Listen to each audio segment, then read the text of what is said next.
नमस्कार प्रिय सनातनी साथियों, स्वागत है आपका इस चैनल पर। आज हम बात करेंगे कर्मकांड कैसे सीखें, वो भी सरल भाषा में। जी हाँ दोस्तों, कर्मकांड सीखने के लिए सबसे पहले कुछ गुणों की आवश्यकता आपके अंदर होनी चाहिए। जैसे कि नित्य आपकी किसी न किसी देवता की आराधना करनी होगी। इससे क्या होगा, आपके अंदर एक ऊर्जा आएगी, शक्ति आएगी उस चीज़ को सीखने के लिए। कहा गया है कि अगर आप किसी की आराधना करते हो तो उससे आपको बल मिलता है। जैसे मान लो गायत्री जप ही करना चाहिए, उससे आपके अंदर तेज की वृद्धि होगी, बुद्धि की विकास होगा और जो चीज़ आप याद करोगे वह जल्दी याद होगा। इसलिए आप गायत्री मंत्र का कम से कम 1 या 3 माला अवश्य रोज़ किया करो जब तक आप कर्मकांड सीख रहे हैं। और जब तक आप करोगे तब तक यह मंत्र चलते रहना चाहिए। दूसरी बात, आपके अंदर लगन होनी चाहिए। कहा गया है श्रद्धावान लभते ज्ञानम। अगर आपके अंदर श्रद्धा नहीं है तो फिर यह आप किसी भी विषय को आप ज़्यादा दिनों तक सीख नहीं पाओगे। आप उत्साह में तो चालू कर लोगे लेकिन ज़्यादा दिनों तक आप नहीं सीख सकते। तो कर्मकांड सीखने के लिए आपके अंदर श्रद्धा भी होनी चाहिए। तो चलिए हम और आप दोनों मिल करके कर्मकांड की शुरुआत करते हैं।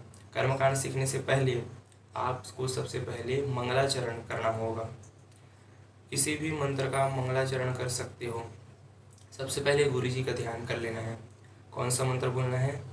गुरुर्ब्रह्मा गुरुर्विष्णु गुरुर्देवो महेश्वरः गुरु साक्षात् परब्रह्मा तस्मै श्री गुरुवे नमः।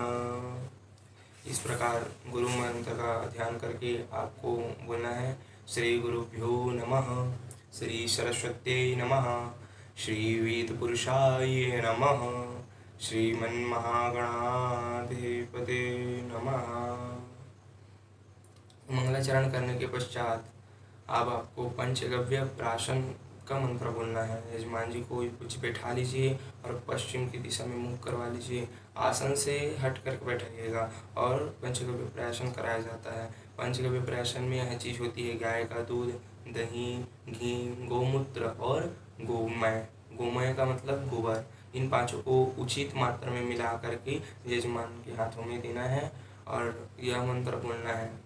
ध्यान से सुनिएगा, सरल भाषा और सटीक सटीक अलग अलग भाषा आसान भाषाओं में है। पहले बोलना है ओम यत्वगस्थे गतम पापम देहे तिष्ठति मामके। फिर सुनिएगा, यत्वगस्थे गतम पापम देहे तिष्ठति मामके प्राशनात् पंचगव्यस्य प्राशनात् पंचगव्यस्य दहत्य अग्निरिवेधनम्। इसको तेजी में कैसे बोलना है? ओम यत्वगस्थे गतं पापं देहे तिष्ठति मामके प्राशनात् पंचगव्यस्य दहत्यग्निरिवेधनम्। पंचगव्य का ग्रहण करने के बाद यजमान जी का हाथ धुला दीजिए।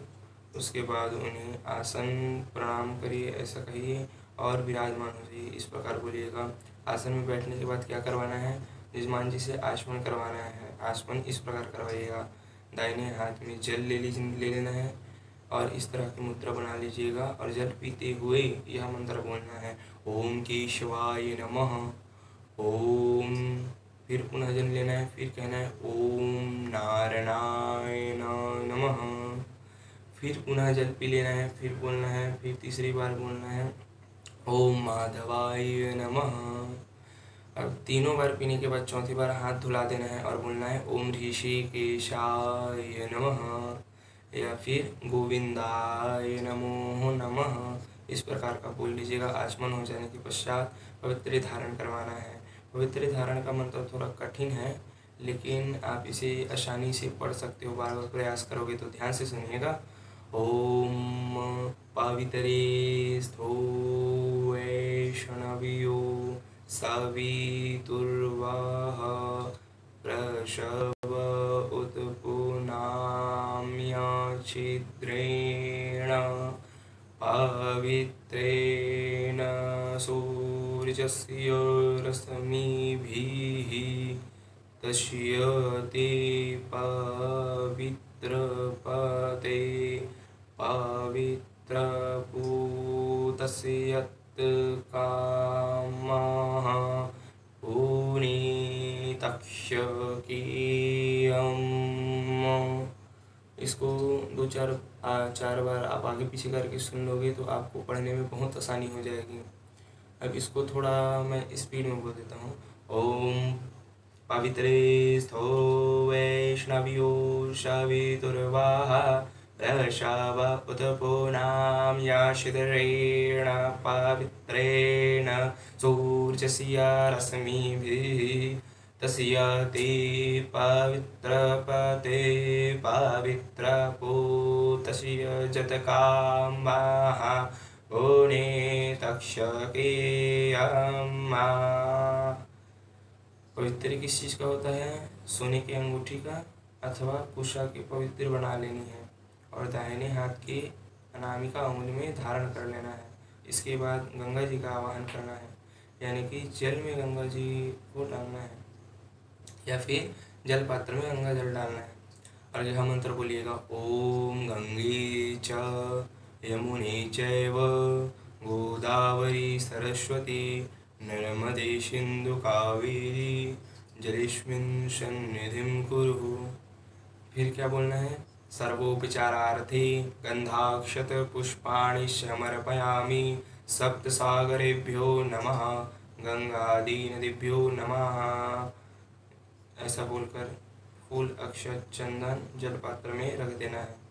जल पात्र के ऊपर रोली से स्वस्तिक बना लेनी है और रक्षा सूत्र कंठ में बांध देना है।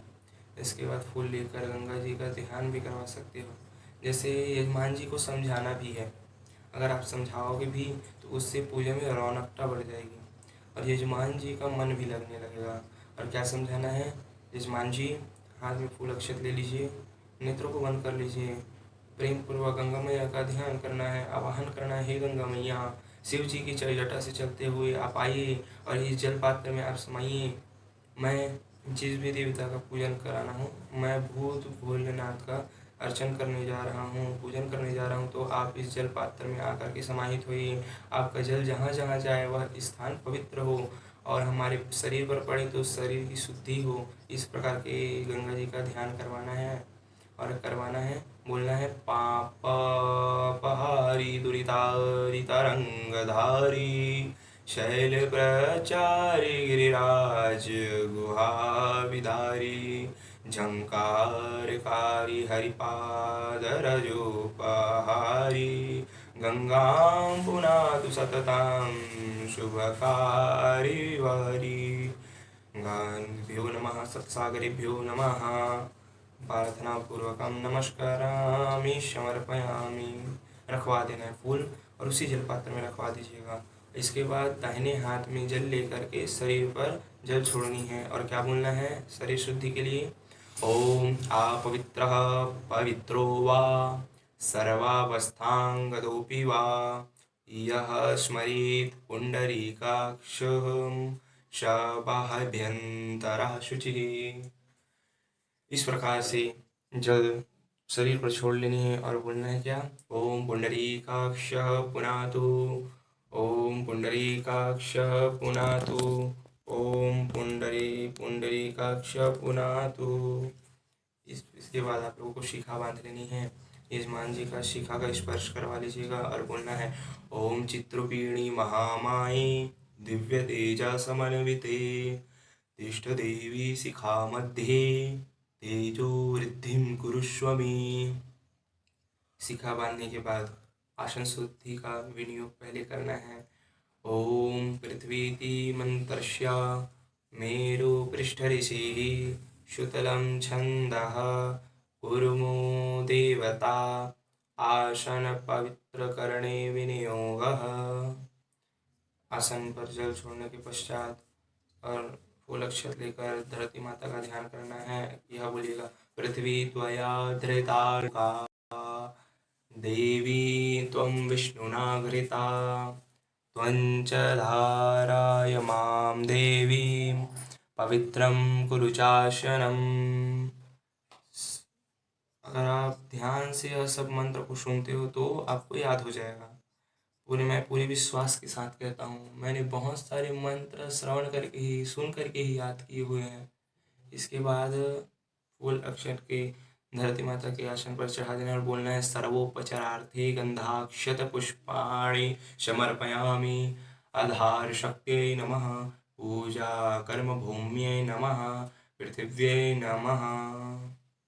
इसके बाद बाएं हाथ में अक्षत ले लेना है और दाहिने हाथ से ढकना है और बोलना है ओम अपसर्पन्तु देवभूता ये भूता भूमि संस्थितः ये भूता विघ्नकर्तारस्ते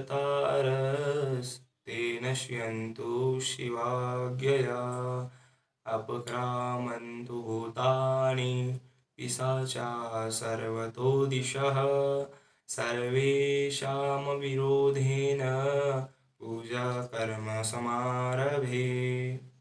दाहिने हाथ में रख के माथा पर 3 बार घुमाना है और ईशान कोण में छोड़ देनी है। इसके पश्चात दीप पूजन करना है। फूल अक्षत चंदन ले लीजिएगा, दीप देवता का ध्यान करिएगा और कहिएगा भो दीप देव रूपस्त्वं कर्म साक्षी हव्यकृत यावत् कर्म समाप्ति स्यात् तावत् त्वं सुस्थिरो भवः।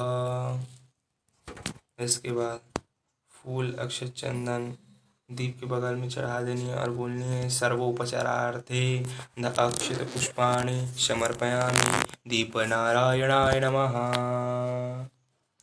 इसके बाद तिलक लगाना है। तिलक का मंत्र यह है ओम चंदनम वंध्यते नित्यं पवित्रं पापनाशनम् आपदाहरते नित्यं लक्ष्मीर्वसतु सर्वदा। ये चंदन लगाने का मंत्र है। अगर त्रिपुण भस्म लगाते हो तो उसका मंत्र अलग है।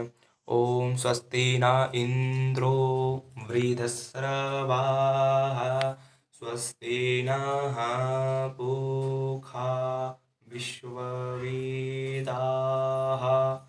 स्वस्ति नस्तार्क्ष्यो अरिष्टनेमिः स्वस्ति नो बृहस्पतिर्दधातु।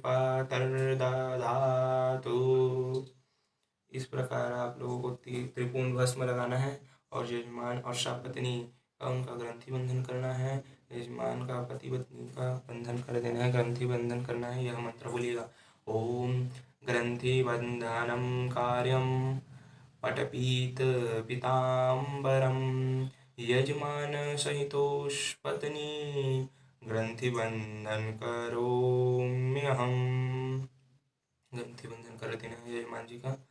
और आप इसमें यो भी मंत्र बोल सकते हो मंगलम भगवान विष्णु मंगलम गरुड़ध्वज मंगलम पुंडरीकाक्ष मंगलाय तनूहरि।